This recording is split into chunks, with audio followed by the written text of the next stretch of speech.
Brought to you by V-Guard, co-powered by Sensodyne and Vimal. పలుకులలో Kesari. Associate sponsor UltraTech cement.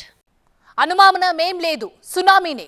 ఉమ్మడి జిల్లాను ఒక్కరంటే ఒక్కరూ మిగల్లేదు. అంతా వాషౌట్. గుంటూరు రాజకీయ చరిత్రలోనే కని విని ఎరుగని విక్టరీ. ఇతర పార్టీలకు ఒక్క సీటు దక్కకపోవడం ఇదే ఫస్ట్ టైం. 17 అసెంబ్లీ స్థానాలు, 3 లోక్సభ స్థానాల్లో కూటమి అభ్యర్థులదే విజయం. సాదాసీదా విజయం కాదు, భారీ మెజారిటీతో తొడగొట్టి గెలిచారు కూటమి అభ్యర్థులు. సమీక్షించుకునే అవకాశం కూడా లేకుండా అధికార పార్టీకి ఘోర ఓటమి. ఈ ఫలితాలతో ఎలా ఉండబోతోంది రాజకీయం? ఉనికిని ఎలా చాటుకోబోతోంది విపక్షం? అక్కడెప్పుడూ ఏకపక్షం కాదు. విపక్షం పూర్తిగా ఓడింది లేదు. ఫస్ట్ టైం కూటమి క్లీన్ స్వీప్.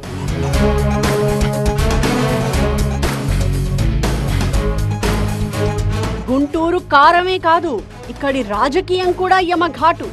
అందుకే రాష్ట్ర రాజకీయాల్లోనే గుంటూరు జిల్లాకో ప్రత్యేక స్థానం ఉంది. గత 4 ఎన్నికల్లోనూ జిల్లా ప్రజలు స్పష్టమైన తీర్పిచ్చారు. ఈ ఎన్నికల్లో విపక్ష కూటమికి చారిత్రక విజయాన్ని కట్టబెట్టారు. 2004 ఎన్నికల్లో ఉమ్మడి గుంటూరు జిల్లాలో టీడీపీకి 1 సీటు మాత్రమే దక్కింది.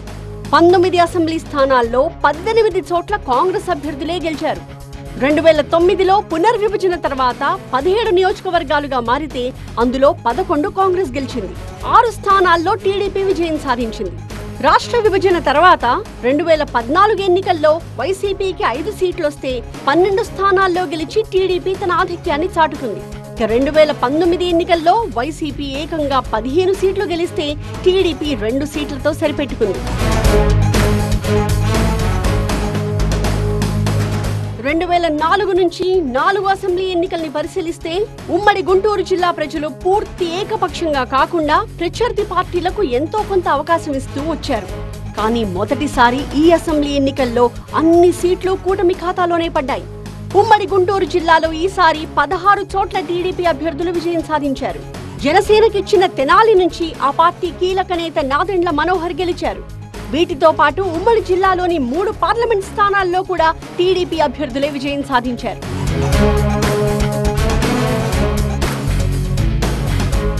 2019 ఎన్నికల్లో పల్నాడు ప్రాంతంలోని 7 అసెంబ్లీ స్థానాలతో పాటు పార్లమెంట్ నియోజకవర్గాన్ని వైసీపీనే గెలిచింది.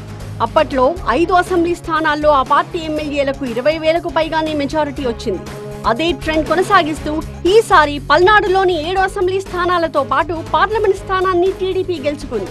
5గురు 25,000కు పైగానే మెజారిటీ సాధించారు. నర్సరావుపేటలో అరవింద్ బాబుకు మాత్రమే 20,000 లోపు మెజారిటీ వచ్చింది. రాజధాని అంశం గుంటూరు జిల్లాతో పాటు పల్నాడు ప్రాంతంలో కూడా గట్టి ప్రభావం చూపించిందన్న ప్రచారం జరుగుతోంది. టీడీపీ ఆవిర్భావం తర్వాత గుంటూరు గడ్డపై ఆ పార్టీకి ఇదే అతిపెద్ద విజయమని పార్టీ తమ్ముళ్లు సంబరపడుతున్నారు.